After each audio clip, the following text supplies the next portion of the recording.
Bom dia a todos. Que a paz divina do Mestre Jesus esteja nos nossos corações agora e sempre.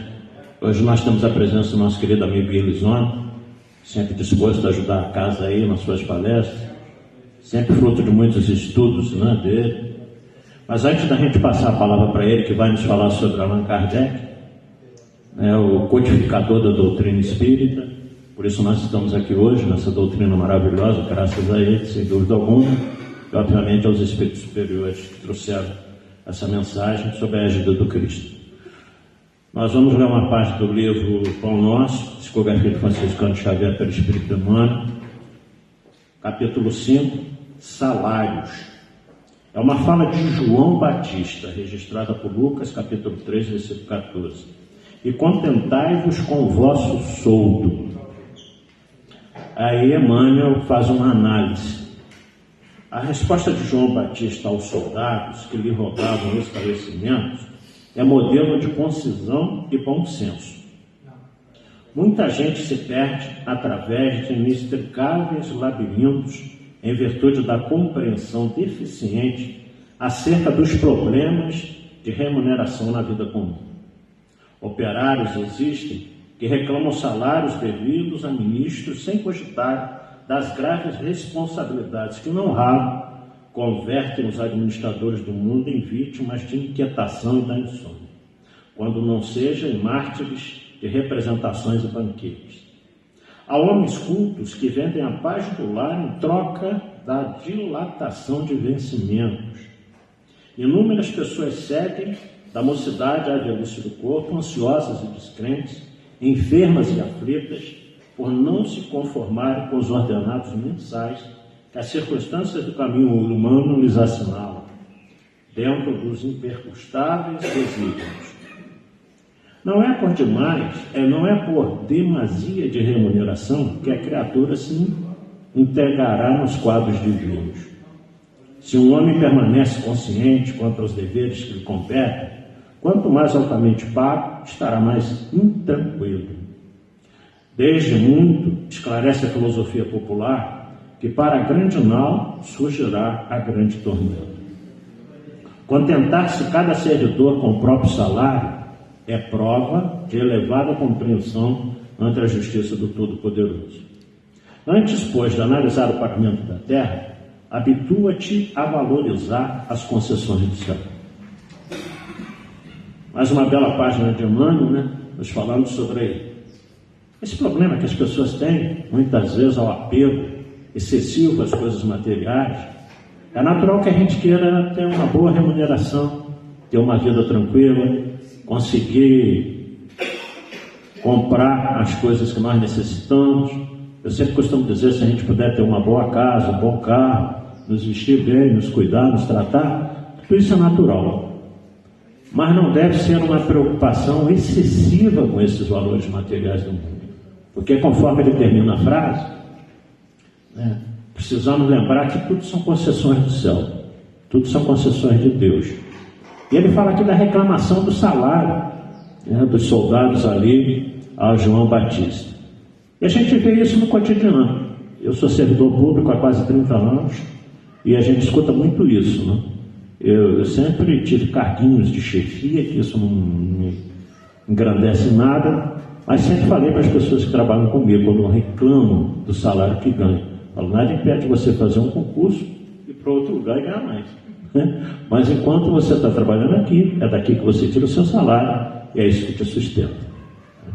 Então, e muitas reclamações nessa área, não só no serviço público, mas também nas empresas privadas. Estou ganhando pouco. E como ele fala aqui, muitas vezes se arruma mais empregos para se ganhar mais, e negligencia a assistência à família, a presença junto dos familiares, com essa coisa de querer ganhar mais dinheiro. E aí eu me lembro do Raul Teixeira. O Raul Teixeira conta um caso que ele é professor universitário da Universidade Federal Fluminense, que está aposentado agora. E ele contou que uma vez o pessoal, os professores, todos reunidos lá na Copa da UF, e ele chegou e todo mundo reclamando de salário. Todo mundo falando, E aliás, como as universidades federais fazem greve, eles ganham mal. E aí o que aconteceu? O Raul pegou e falou assim: gente, presta atenção numa coisa, por que nós estamos na condição de professores universitários, públicos? Vocês já imaginaram o que foi que nós podemos ter feito na outra vida para que a gente hoje esteja nessa situação? Então, muitas vezes a gente reclama do presente, nos esquecendo do passado. O que nós fizemos em determinadas posições, situações? O que nós fizemos muitas vezes ganhando mais, tendo mais dinheiro e situações melhores do que as de hoje? E o que nós fizemos com essa situação? Então, o que nos acontece é pensarmos que cada um está na função, cada um está no local onde necessita estar. Cada um muitas vezes ganha aquilo que merece ganhar. Então a gente precisa ter em mente isso. Mas isso não nos impossibilita da gente querer lutar por condições melhores. Mas aí o que nós temos que fazer? Ao invés de ficar chorando, lamentando, lamuriando a nossa situação, é como se diz o ditado popular lá fora: correr atrás, estudar, fazer cursos, concursos e procurar melhorar de vida. Ok? Então essa página da manhã de hoje: contentai-vos com o vosso soldo, porque João Batista falava para soldados. Soldados têm soldo, né? Ao invés de nós que temos salários e remunerações.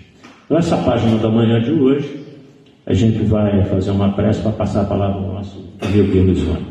Então vamos elevar os nossos pensamentos nesse momento, pedir a Jesus que possa amparar o nosso querido irmão através de seus mentores espirituais para esse tema tão importante na manhã de hoje, nos lembrando esse codificador maravilhoso da doutrina espírita, que teve essa responsabilidade enorme de codificar a nossa doutrina, como nós falamos no início, sob a égide do Cristo, através dos Espíritos superiores. Que Nossa Mãe Maria Santíssima envolva todos nós nesse momento e nos dê a sua paz. Ave Maria, cheia de graças, o Senhor é convosco. Bendita sois vós entre as mulheres, que bendito é o fruto do vosso ventre, nasceu Jesus.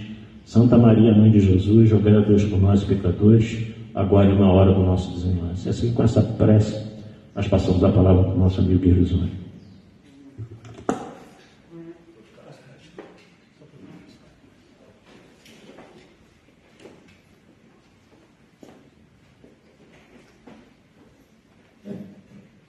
Então, meus irmãos, irmãs, um bom dia para todos. Jesus ampare então nosso propósito, de nos reunir aqui para os estudos doutrinários dessa manhã, com o tema Allan Kardec. Então nós temos aqui um reformador, ele de setembro de 2015, traz aqui a foto, do Jean Hus. Ele foi uma das reencarnações de Allan Kardec. Esse grande espírito, Allan Kardec, que nós devemos muito, codificador da doutrina dos espíritos. Sem ela, nós nem estaríamos sentados aqui, não é verdade? Então ele fala no livro que é o Espiritismo, que codificar significa agrupar. Desde que o mundo é mundo, nós temos os chamados fenômenos espíritas, desde que o mundo é mundo.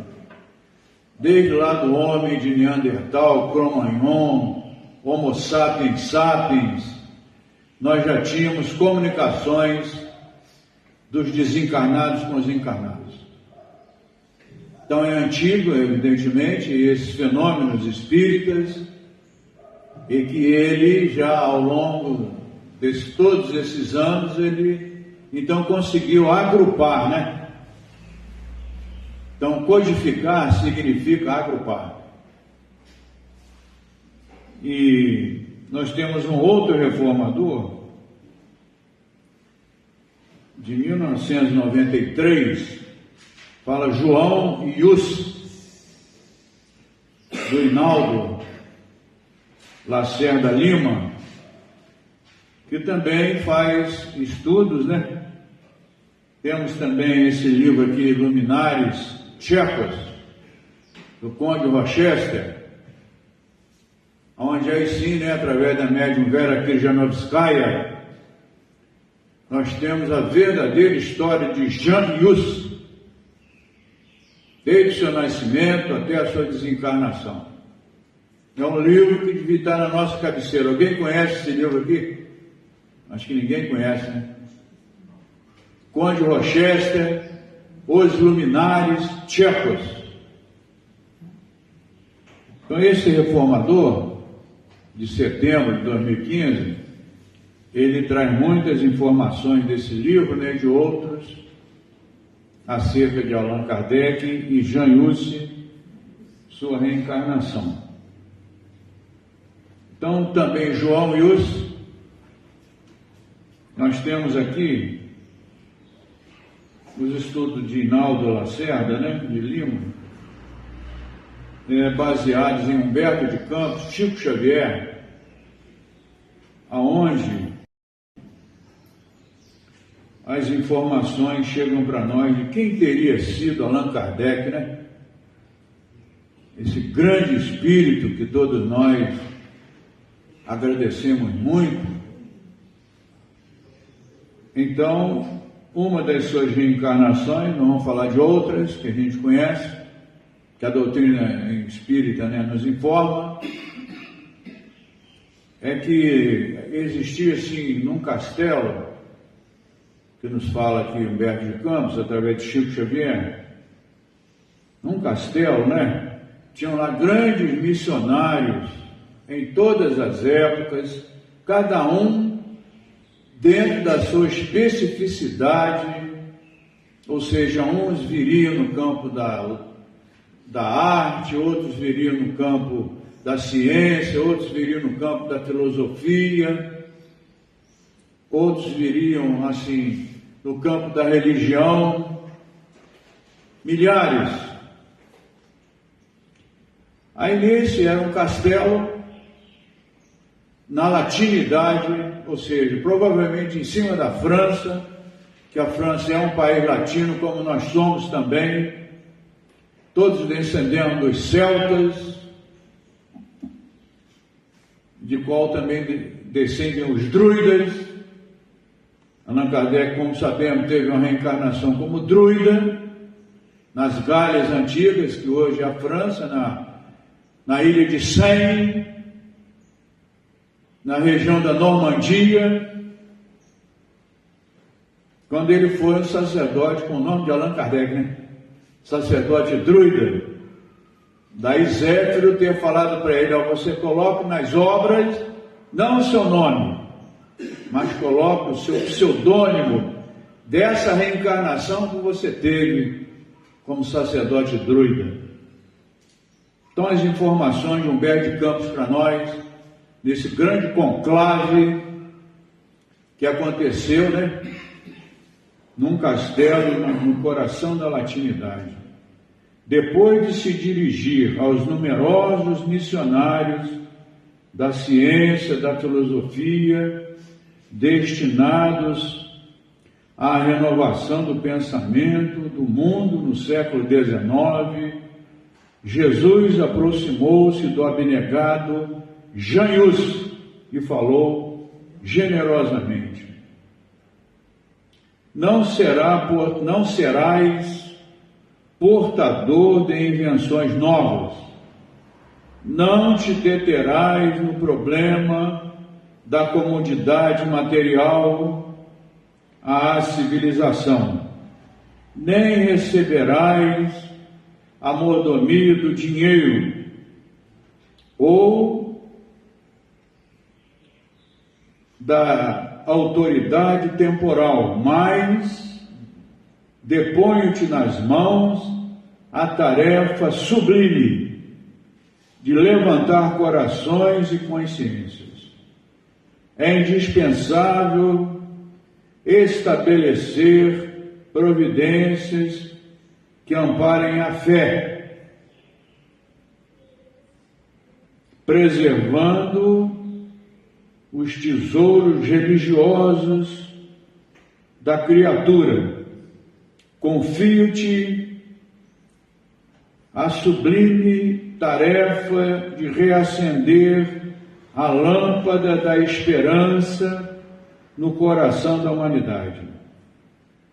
É preciso, porém, erigir o santuário da fé e caminhar sem repouso, apesar das perseguições, pedradas, calúnias e lágrimas, ante a emoção dos trabalhadores do progresso cultural do orbe terrestre. Então, essa é a missão que Jesus conferiu a Jean Hus, que mais tarde voltaria então com Allan Kardec. Então nós fizemos aqui, assim, um pequeno resumo. Nascimento. Allan Kardec nasceu no dia 3 de outubro de 1804. Certamente todos nós sabemos que está aqui, né? Todos nós. Às 19 horas, na cidade de Lyon, na França. Morreu, desencarnou no dia 31 de março de 1869, às 11 horas da manhã, em Paris, na França. Conforme sabemos, estava trocando livros da outra biblioteca que ele ia fazer. Tirou de uma biblioteca para passar para outra e rompeu um aneurisma no seu cérebro. Talvez nós disséssemos hoje AVC, né? Rompeu uma veia e ele desencarnou sem ter tempo sequer de ser socorrido. Nome: Hippolyte Léon Denisard Rivail. Eu quero dizer para vocês que essa pronúncia aqui é da maioria de todos nós, né? Uns falam professor Rivail. Como quer que seja, eu estava fazendo uma palestra para Allan Kardec há 5 anos atrás, lá na cidade de Mendes, no Centro Espírita Vicente de Paulo.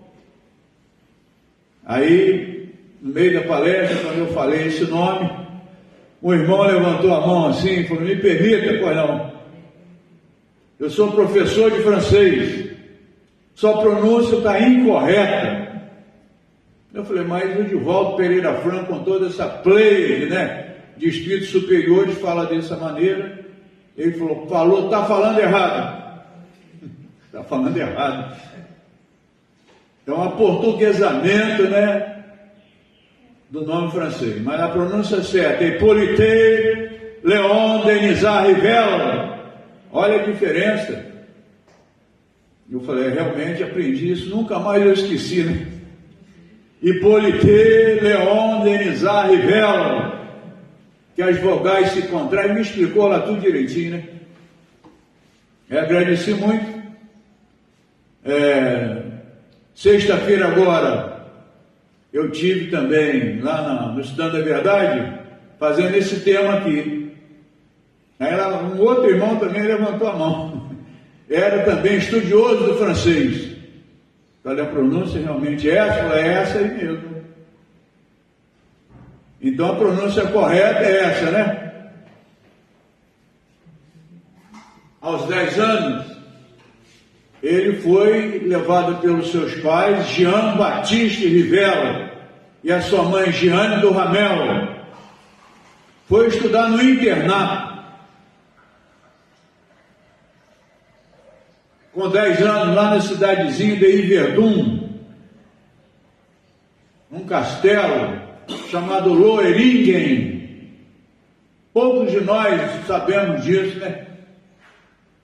Então, nesse livro que pelos caminhos de Kardec, do Comalese, fez inúmeras palestras, faz, né, talvez, sabemos que está no corpo ainda, mas ele fez inúmeras palestras na Europa, foi na França, e lá ele bateu fotos, e está aqui no livro, né, que ele andou por todas as casas onde Allan Kardec viveu, foi na Sociedade Espírita Parisiense e foi lá também em Verdun. E lá em Verdun ele bateu uma foto, não sei se vocês vão conseguir ver, né? Aqui, ó. Esse aqui é o castelo de Loiringen. Cidade de Verdun, na época era pequenininha, está meio escura a foto, todas as fotos dele, infelizmente, saíram assim, né? Aí esse aqui, ó, é onde era a Sociedade Espírita de Paris, no andar de baixo, nesse edifício aqui. É bom a gente ver, né, exatamente, a gente lê, mas não tem noção. Então, Comalese foi lá e escreveu Pelos Caminhos de Kardec, conforme está dizendo, né, o título do livro dele. Então, onde Allan Kardec foi, ele foi e trouxe para nós aqui um bom livro do nosso irmão Comalese, trazendo assim as suas experiências como palestrante, né, lá na Europa, onde ele foi, e trouxe também fotos dos caminhos de Kardec. Ele foi, portanto, para lá em 1814, estudou lá durante 7 anos, e nesses 7 anos, vai sair em 1821, uma coisa interessante, Pestalozzi era o responsável, ele foi para lá não por acaso, não é? Johann Heinrich Pestalozzi vai desencarnar em 1827, considerado o maior educador da humanidade, gente. Maior educador da humanidade. Então, não por acaso, Hippolyte, 10 anos foi para lá estudar. E ele fazia o seguinte no castelo.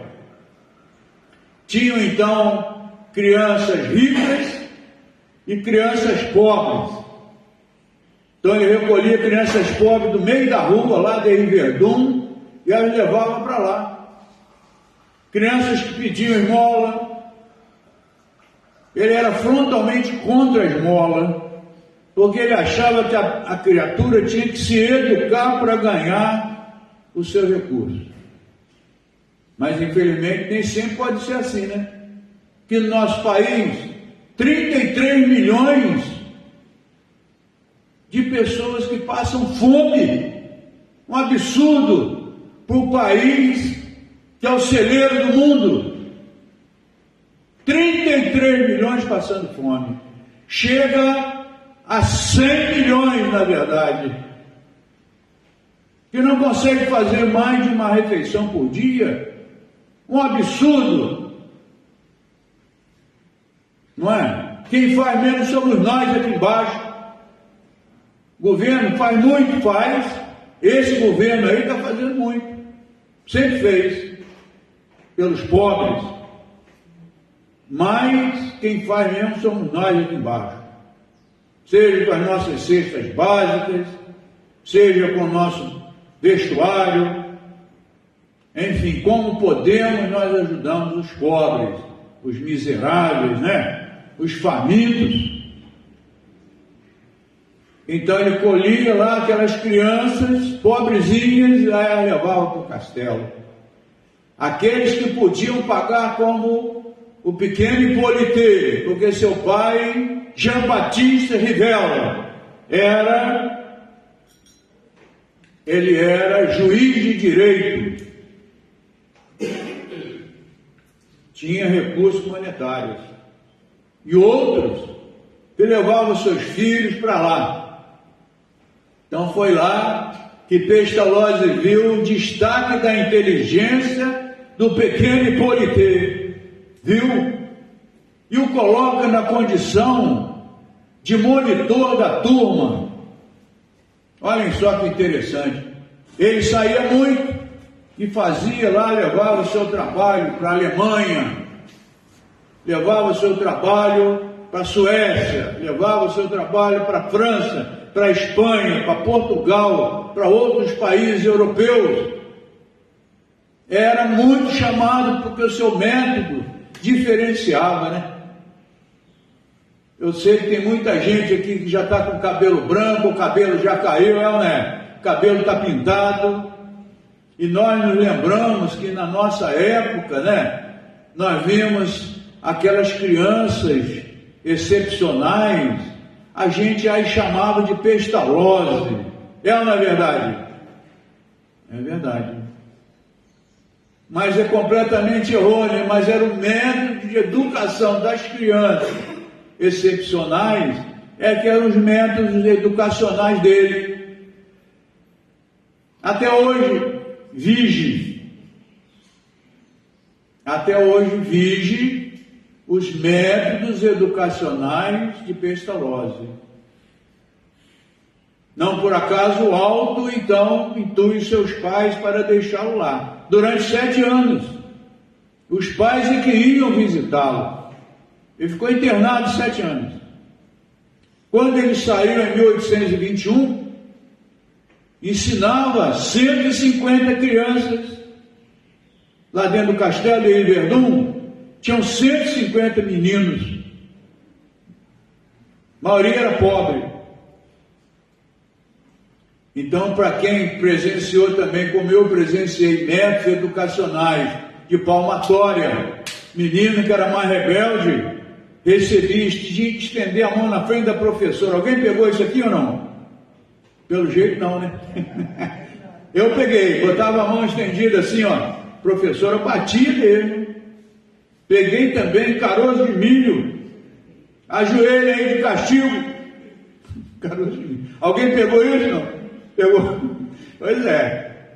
É que às vezes a gente fazia assim, né? Alguns excessos. E a professora, para corrigir a gente, era desse jeito, né? Interessante isso. Então ele saiu de lá, dava aulas lá. Evidentemente que tinham recreações, tinham jogos de futebol, de basquete, de vôlei, etc, né? Tinha diversão também, evidentemente. E ele conseguiu ser monitor da turma. E ao sair em 1821, 2 anos depois, em 1823, ele vai estudar Franz Anton Mesmer. Estudou o magnetismo, tanto é que ele coloca nas obras que não pode haver dissociação do espiritismo junto com o magnetismo. Não pode ser dissociado. É um corpo só. A importância do magnetismo dentro da codificação espírita. A gente vê muitas perguntas assim, né? Ele mesmo foi chamado para as excelências da codificação através do magnetismo das mesas que giravam. Em 1853 começou esse boom. As mesas giravam na Europa toda, giraram até aqui no Brasil, em outros países, né? Se deslocava até o teto, tranandava-se para cá, para lá, subia, descia, os médicos colocavam as mãos na mesa e ela fazia tudo isso. Então o fato é que Hippolyte estuda o magnetismo. Franz Anton Mesmer começou exatamente a estudar o ímã invisível, né? O polo norte, o polo sul, do positivo para o negativo saem linhas invisíveis, ninguém vê, mas ele começou a estudar isso, era médico, colocava o ímã na cabeça de uma pessoa que estava com dor de cabeça e passava dor de cabeça, não precisava tomar remédio. A pessoa estava com dor nas costas, de coluna travada, colocava lá e destravava a coluna com ímã. Quem trabalhou aqui na CSM sabe que na Cearia nós temos lá chapas de toneladas. O ímã desce, o eletroímã desce, acopla na pesadíssima chapa de toneladas, um bloco, levanta. Ninguém vê nada. As linhas são invisíveis. E ele vai criar, depois de muito estudar, tira das convulsões. Atendia 130 pessoas por dia. Curou milhares de pessoas. Milhares. Então ele colocava a tina, saíam barras de ferro assimétricas, até 130 pessoas, embaixo tinham limalha de ferro, água magnetizada, e essas barras assimétricas saíam. Pessoas colocavam, entravam ali nas barras, colocavam as mãos, outra colocava, outra colocava, outra colocava, e atendiam até 130 pessoas de cada vez por dia. Eram cegos, eram surdos, mudos, paralíticos, todo mundo queria ser curado. E a maioria se curou mesmo. Quando davam-se por último as mãos, formava-se um anel de força. As pessoas caíam, muitas delas, nevropatas, rolando pelo chão. Pessoas com crises epilépticas. Pessoas com problemas de deficiência mental. De repente levantavam-se, ajudados, oh, eu estou curado. Outro, eu também estou curado. Então, ele curou milhares de pessoas, 130 de cada vez por dia. Evidentemente foi combatido, perseguido, caluniado, como todos aqueles que criam algo novo em benefício da humanidade. Com Samuel Hahnemann também não foi diferente. Com Jesus também não foi diferente. Com Kardec não foi diferente. Então nós vamos exatamente encontrar Allan Kardec nesse estudo. Ele ganhou um prêmio em 1831 da Academia Francesa, chamada Reis, porque ele já tinha facilidade, com 18 anos ele escreveu o primeiro dos seus 20 livros, 20, fora outros escritos. Academia de Arraiz, exigente, deu a ele esse prêmio em 1831. Ele tinha facilidade, pela sua inteligência, de fazer um livro sobre matemática, fazer um livro sobre física, que todos entendiam, até quem tivesse mais dificuldades. Entendiam aqueles que não sabiam química, astronomia, etc. Ganhou um prêmio. No ano seguinte, em 1832, se casa com Amélie Gabrielle Baudet. Não tiveram filhos. Como então professor, educador, porque ela também era professora, mais velha do que ele. Aí, em 1853, as mesas giram por toda a Europa. Giram aqui no Brasil, na Bahia.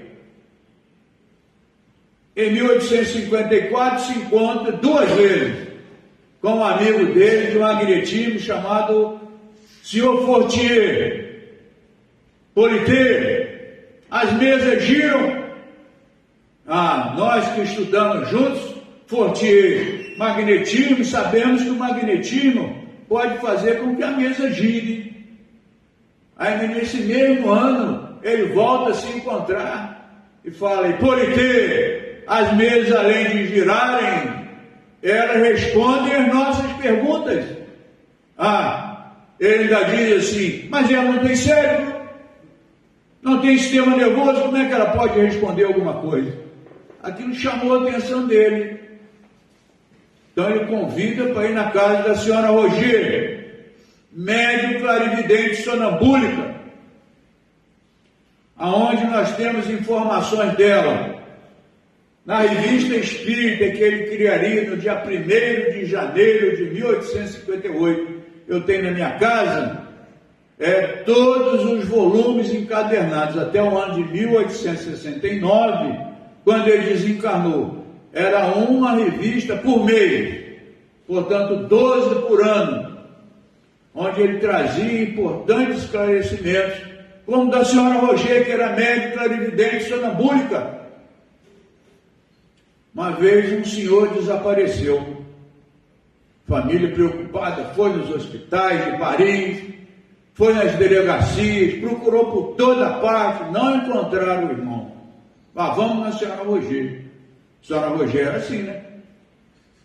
Aí a família foi e a filha mais velha começa a conversar com ela faz uma prece. Vamos fazer uma prece? Vamos.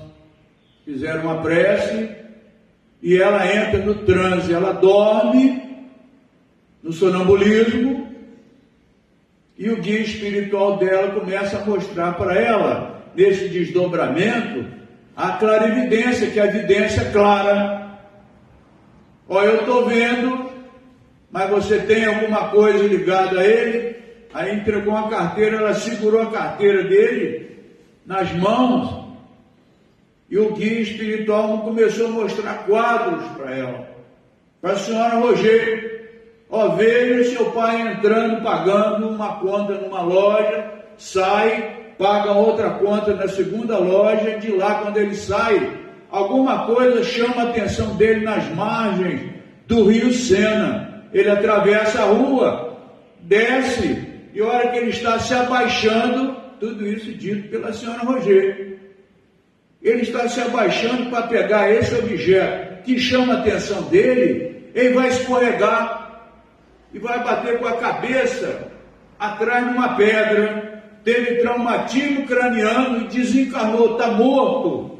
O corpo dele caiu nas margens, está descendo e parou agora no meio de alguns matos, de uma folhagem, em frente à rua e à loja, número tal, fulana de tal.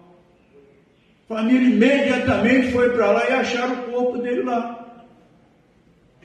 Então Allan Kardec trazia esses assuntos para a Revista Espírita. De uma outra feita na Revista Espírita, uma senhora saiu entristecida, chorando, da igreja de Paris, uma grande praça. Ela desce as escadarias da igreja de Paris, encontra com um rapaz sorridente, a abraça e diz: minha irmã, você está precisando de emprego? Como é que você sabe? Eu estou realmente precisando de emprego, sou viúva, tenho 3 filhos. Dirija-se à rua tal, número tal, que lá tem uma senhora que está precisando de uma empregada. Ela vai para lá. Quando chega lá, ela é bem recebida pela senhora, né? Pode entrar, sente-se, começa a conversar para saber detalhes dela, né? Mas como que você está sabendo que eu estou precisando de uma empregada? Ela circunvala os olhos assim, aí vê um quadro. Mas é aquele jovem ali que me abraçou lá na praça. Eu estava chorando que eu estava desempregado com 3 filhos para criar. Mas esse jovem, meu filho, ele está morto já há 3 anos. Está morto, já morreu há 3 anos. Aí Allan Kardec trazia isso para a Revista Espírita. Como que pode um espírito se materializar o seu perispírito, sob a luz do sol? Essa luz aqui, já atrapalha o ectoplasma, ele se desfaz, o ectoplasma é atacado, por isso tem que ser na penumbra total. As reuniões de ectoplasmia, onde se materializam os espíritos, para fazer cirurgias, né? Então ele trazia isso para a Revista Espírita. Estudou sobre os elementais, estudou, fadas, gnomos, delfos, salamandras. Na pergunta 103 do Livro dos Espíritos, nós temos isso lá na classificação. Allan Kardec estudando sobre os elementais. Nas outras revistas espíritas, aprofunda, fala de casos de primeira reencarnação humana de um elemental. Manifestou-se na Sociedade Espírita de Paris um espírito. Não é a minha primeira reencarnação humana. Outros se manifestaram, manifestou-se uma moça de nome Ratani. Eu cuido das flores. Não só sou eu, milhares e milhares de elementais. Milhares.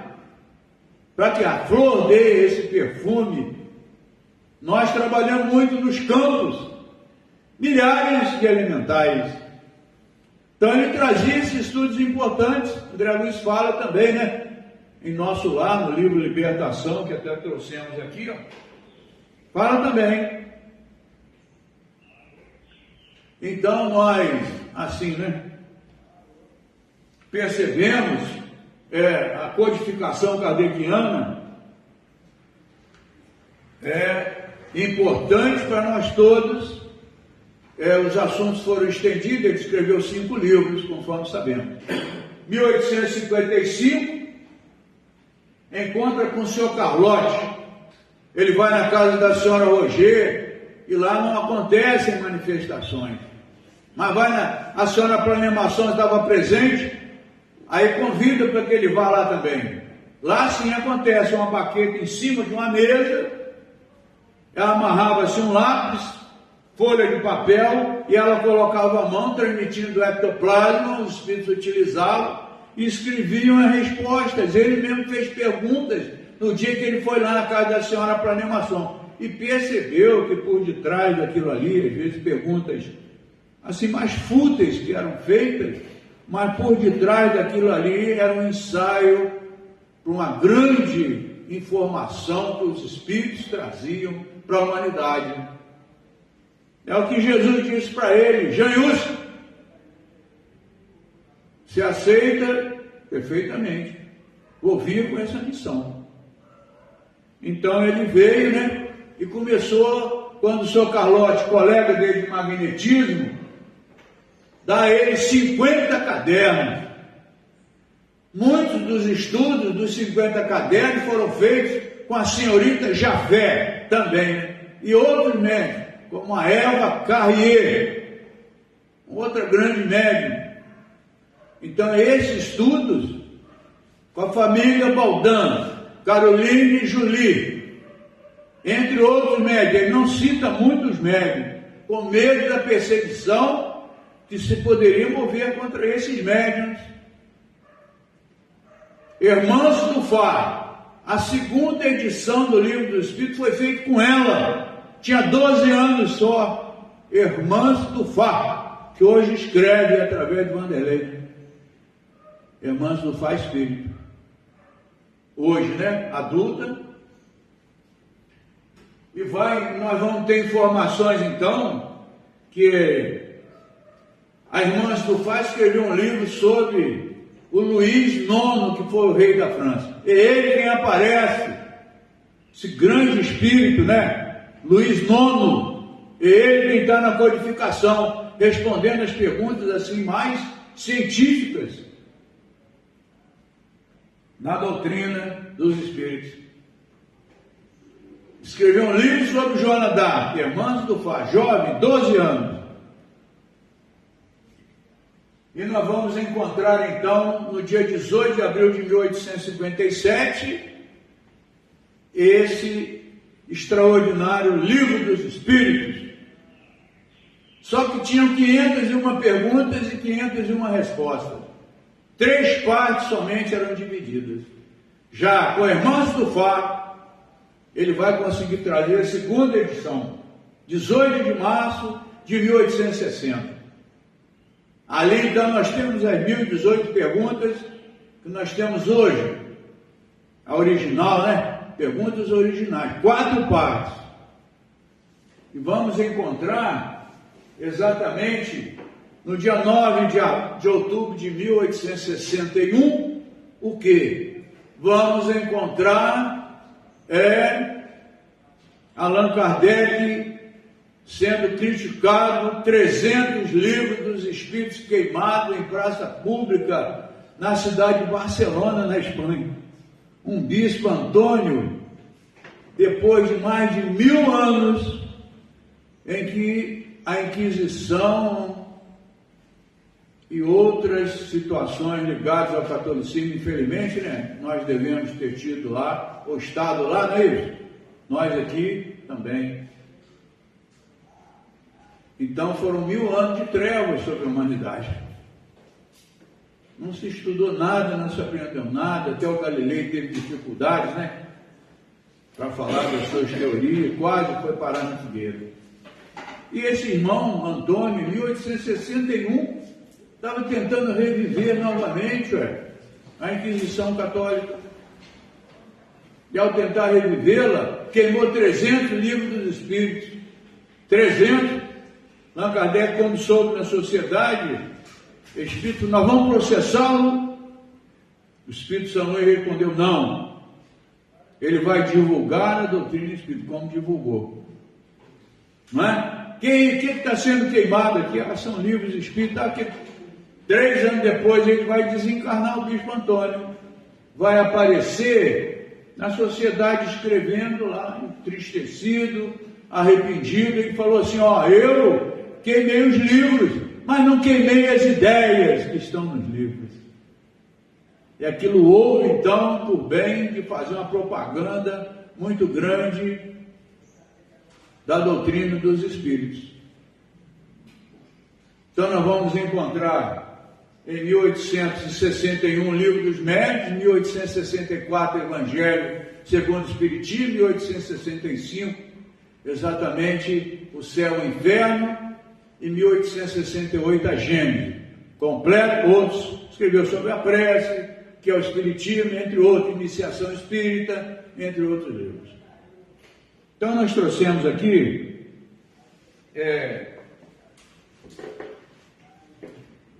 o Espírito da Verdade. Alguém consegue ver a imagem do Cristo aqui? Muita gente não está vendo, não. Por isso que ficam reprovados na hora do psicotécnico de fazer exame motorista. Estão vendo ou não? Muita gente não está vendo, não. Não vê mesmo, não. É igual pede para fazer uma árvore. Na minha época, pelo menos o psicotécnico era assim, né? Na minha época, quando eu fiz exame motorista, eu quero crer que muita gente aqui também. Faz uma árvore aí, a gente desenha a árvore com frutos, não esqueceu de botar fruta, dependendo da árvore, já está reprovado. Não bota raiz, não coloca terra, já está reprovado. Era assim antigamente. Não sei como que é hoje, né? Mas então, aqui em cima está o desenho do Cristo, no meio de tudo isso aqui, né? Então, nesse livro, Allan Kardec estava triste. O Espírito Hilário Silva é quem escreve, a psicografia do Chico Xavier, do Valdo Vieira. Triste, do lado assim, tinha uma pilha de reclamações dele. Ele, no livro Obras Póstumas, é trazido os detratores do Espiritismo. Por quê? Porque estavam criticando e falando que Allan Kardec estava subtraindo dinheiro da venda do Livro dos Espíritos. Olhem só, que Allan Kardec, estavam chamando Allan Kardec de ladrão, estava subtraindo recursos da venda do Livro dos Espíritos. Então ele estava triste. Era mês de abril de 1860. No mês passado, anterior, em março, tinha lançado a 2ª edição do livro. Aí bateram na porta da casa dele. Quando bateram, a Amélie Gabriele Baudet vai lá e abriu. Era um senhor, falou, eu gostaria que o senhor entregasse esse embrulho para o senhor Allan Kardec. Meu nome é José Perrier, não vou poder ficar, que eu sou encadernador, vou ter que voltar para o trabalho. Saiu agradecendo, voltou para o trabalho dele, a Amélie entregou para ele, Allan Kardec abriu o embrulho na frente dela, estava lá um exemplar do Livro dos Espíritos.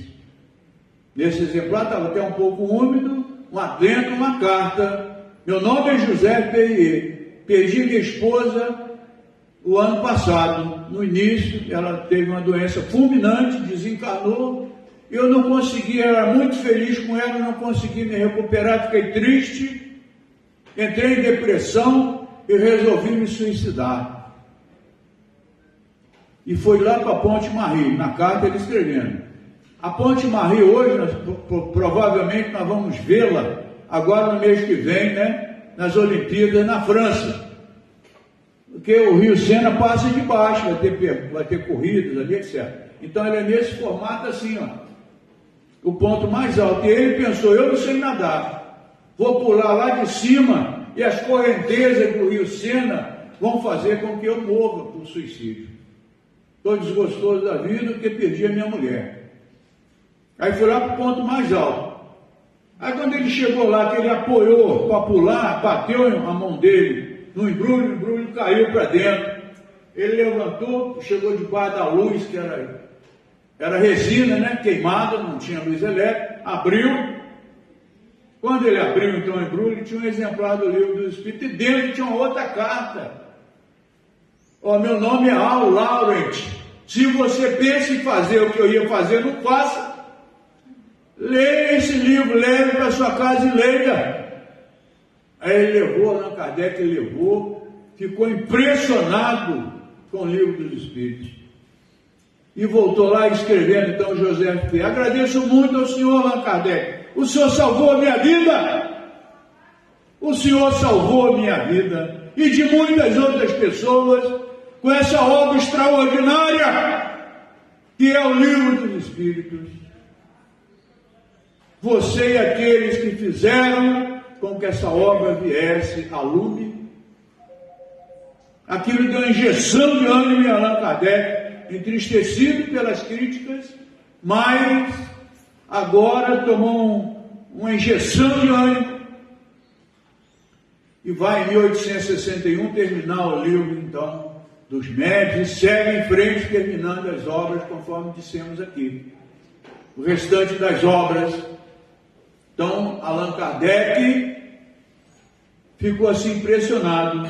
Aqui nós vamos encontrar, nesse outro livro, Kardec, a biografia do Marcel Sotomayor. Grande livro, hein, meu? Marcel Sotomayor escreveu um livro sobre Chico Xavier, que deu origem ao filme. Quero ver que todo mundo aqui tenha assistido ao filme. Então aqui ele comenta para nós que em 1856, aqui também tem Allan Kardec em 3 volumes, a obra mais completa sobre Allan Kardec, do Zeus Mantuil e Francisco Thyssen, 3 volumes. Que Allan Kardec em 1856, um ano antes de ele lançar, em 1857, a primeira edição do Livro dos Espíritos, ele ficou cego. Não sei se vocês sabiam disso, mas está aqui no livro. Ficou cego. Conseguiu enxergar mais, a visão perdida. Foi no oftalmologista. O oftalmologista falou assim: ó, você está ficando cego mesmo, porque você está com um problema no nervo óptico. Lembrar que aqui na frente aqui do nosso olho, a íris, né, lá atrás é que a gente enxerga, na retina. E a gente enxerga tudo de cabeça para baixo. Aí, através do nervo óptico, vem ele, dirige para esse lado e esse lado de cada olho, onde tem a região frontal aqui, né? Na fronte aqui, ó. É a região onde fica a ramificação cerebral, para que o nervo óptico chegue aqui, corrija a inversão, faça o correto. E realmente, com o nervo óptico ou com a retina com problema, a gente não enxerga nada, nós vamos ficar cego mesmo. Então, ele ficou assim muito entristecido, foi procurar uma médium que era também clarividente sonambúlica. Ao chegar na médium, ela faz uma prece, concentra, entra em transe sonambúlico, né? Dorme, e o guia dela começa a mostrar os quadros para ela, tal qual a senhora Rogê. Aí vai acontecer o quê? Você não está com problema no nervo óptico, não, o Espírito diz. Você está com amaurose. Você perdeu momentaneamente a sua visão. Aí passou para ele banhos com fitoterapia, várias plantas, ele banhava os olhos, depois fazia um chá para ele tomar. Ó, daqui a 15 dias você volta, você já está começando a ver vultos. 15 dias ele voltou lá, já está vendo vultos mesmo. Tornou a passar remédio, ó, daqui a um mês você volta, você já vai voltar enxergando. Olhem só, a médica curou Allan Kardec. Senão ele ia ficar cego, como é que ele ia fazer a codificação? Então temos essa passagem aqui nesse livro, Cartas e Crônicas, Chico Xavier Humberto de Campos. Temos informações também. Pergunta 642 do Livro dos Espíritos. é a terceira parte do livro dos Espíritos. São as 10 leis morais, né? Extraordinárias leis morais que os Espíritos trouxeram para Allan Kardec, né? Para nós todos. Aí na pergunta 641 tratava então do bem e do mal. Primeira é a lei divina, é essa aí do bem e do mal. Por que nós fazemos o mal? Por que a gente escolhe fazer coisas erradas? Aqui, graças a Deus, ninguém faz nada errado, né? Graças a Deus. Mas por que a gente faz, né? Tendo às vezes reencarnações dolorosas. Por isso que o Chico falava, né? Eu não posso mudar o meu passado. Eu estou colhendo aqui agora, quando nós estamos todos nós, o fruto do nosso passado. A semeadura é livre, a colheita é obrigatória. Estou colhendo o que eu plantei, mas eu posso hoje mesmo melhorar. Todos nós podemos, para que a gente, no futuro, a gente tenha uma reencarnação melhor, não é? Todos nós estamos tentando fazer isso. Então vai acontecer o quê? Vai acontecer que Allan Kardec ficaria curado, né? Desse problema na visão.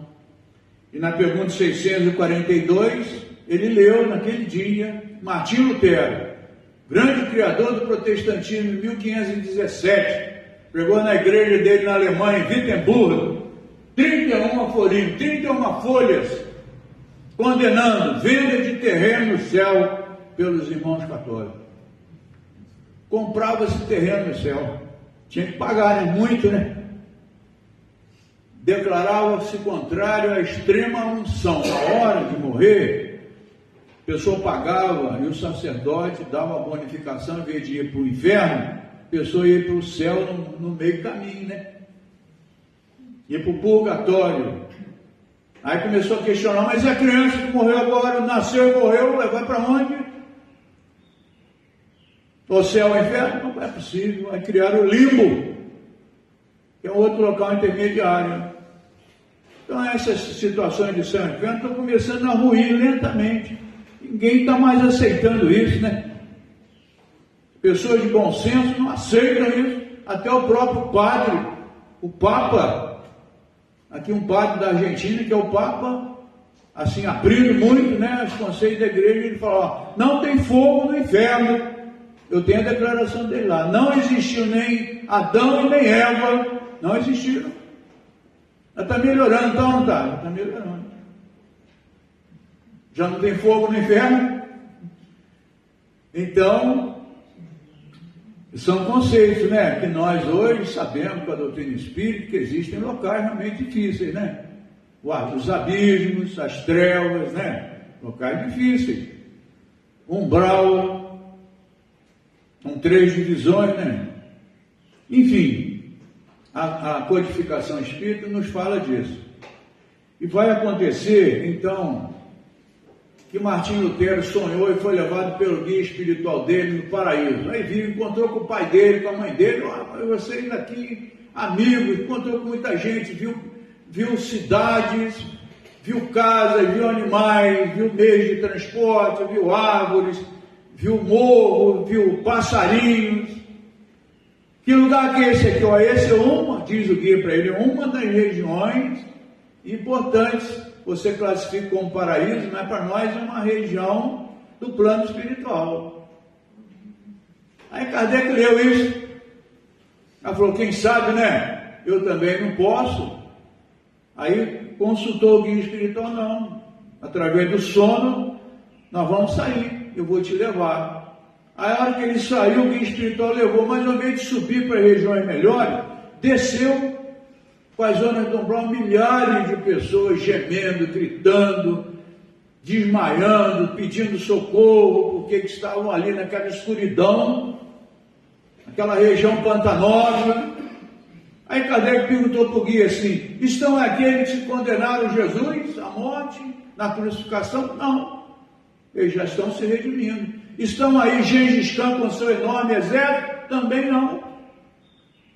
Também não. Estão se redimindo. Quem está aí? São aqueles que conheceram o cristianismo e não viveram.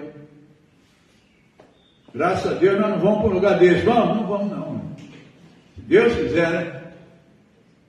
Estavam lá aqueles que conheceram o cristianismo, perdoam não 7, Pedro, mas 70 vezes 7 vezes. Na paciência possuirei as vossas almas. Jesus disse muito isso para nós, o perdão, a importância dele, né? Aqui todo mundo perdoa ou não perdoa? Perdoa. Todos nós temos paciência em casa, não somos tolerantes. Complexo, né? A situação do que viver Jesus é muito difícil, né? Por isso nós estamos reencarnados aqui de novo. Por isso nós estamos, mas nós vamos melhorar devagarzinho, né? Vamos aproveitar, a gente tem que chegar no plano espiritual, né, gente? Porque fora da caridade não tem salvação, né? Nós temos que chegar lá apresentando, quando o mentor que preparou nossa reencarnação, ou os mentores, perguntar: o que você fez? Você foi lá para passear ou foi lá para evoluir espiritualmente? O que nós vamos apresentar, gente? Não podemos estar de mãos vazias. Sei que vocês ajudam muita gente, mas nós podíamos fazer mais. Podíamos ou não podíamos? Podíamos. Quanto tempo nós perdemos vendo novela? Só conduz a gente a coisas piores. Não é verdade isso que eu estou falando? Não é verdade, ué. Então ele voltou, quando viu tudo isso, escreveu: basta para sermos agradáveis como seres humanos a Deus, nosso Pai Criador, que a gente não faça o mal. Perguntou assim, está lá na pergunta 642. Resposta: não. É preciso fazer todo o bem ao nosso alcance, que nós seremos responsáveis pelo mal que advier do bem que a gente não tenha feito. Ou seja, alguém passa ali e joga uma casca de banana na calçada. Se a gente passar ali, outra pessoa escorregar e cair, nós seremos responsáveis. Olha só que coisa profunda. Vê um galho de árvore no meio da pista aí, vai passar um carro. A gente não tirou aquele galho e fez uma ciclista cair, desencarnar, quebrar o braço. Nós somos responsáveis. Esse é o teor da pergunta 642, que está aqui no livro Cartas e Crônicas, Humberto de Campos. Então, nós vamos preparar para o encerramento. Nós só queríamos dizer que nesse livro aqui nos fala, né, que do ano 58 ao ano 44 antes de Cristo, Allan Kardec foi um sacerdote druida. Entra nos detalhes. Zéfiro também falou para ele: o seu nome, o seu pseudônimo você vai colocar nas suas obras, não o seu nome. Aqui nós temos informações que Allan Kardec foi Tomé. Foi Tomé. E né, conforme nós falávamos, né, aqui foi Janus. Só que aqui nós temos uma informação muito interessante. Olhem só. Janus se reencarnou em 1369. Isso aqui é uma estátua dele. 1394, ele se forma sacerdote católico. 1396, em Belas Artes. 1400, é reitor da universidade. Essa aqui é a estátua de Janus. Está lá na Tchecoslováquia, na cidade de Praga. Atrás está a Universidade de Praga. Era a maior universidade do mundo na época. Ele era reitor da universidade. Janus, reitor. Então tem uma estátua dele lá na universidade, em frente à Universidade de Praga, na Tchecoslováquia. Fizeram exatamente, né, uma homenagem a ele. Ele começa a pregar também tal qual Martinho Lutero: não se deve vender terreno no céu. Hoje os protestantes estão comprando também terreno no céu, pagando com carnê da Caixa Econômica Federal. Já pensaram o que seja isso? Martinho Lutero, né? Que condenou isso. Com o problema de cada um, né?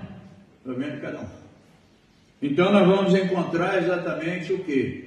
Vamos encontrar que ele foi excomungado pela igreja. Falava isso. Na hora da confissão, não confessem.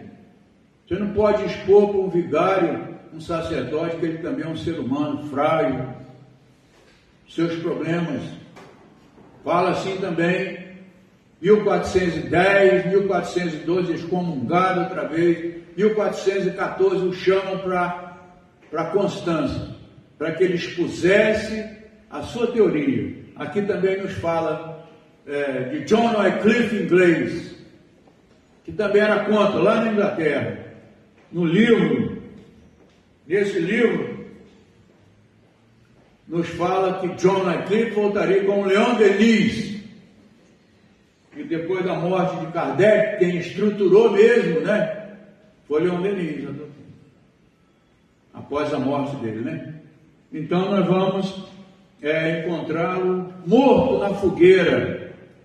Ao expor suas ideias, ele é condenado pela Inquisição Católica e morre, desencarna, queimado na fogueira no dia 6 de julho de 1415. Nosso Allan Kardec morreu queimado numa fogueira, com o nome Jean Hus, né? Uma das suas personalidades. Então, meus irmãos e minhas irmãs, que vocês possam, né, nessa manhã agradável, né, muito agradável de domingo, ter um resto de domingo muito feliz, né, nas suas casas, possam despertar para a caridade que precisamos todos fazer, né? Não deixemos de fazê-la. Capítulo 6 do Evangelho também fala isso, né? 2 mandamentos Jesus deixa para nós: espíritas, amai-vos e instruí-vos. Deixou que a gente estudasse. Então, que Deus abençoe a todos, né? Nós vamos devolver então a palavra ao nosso irmão dirigente. Passamos aí 7 minutos, vocês nos desculpem, né? Que assim seja.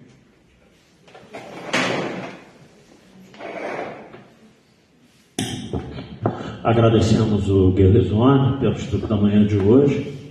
Agradecendo a presença de todos vocês no salão, aqueles que estão nos assistindo ao vivo aí no Facebook.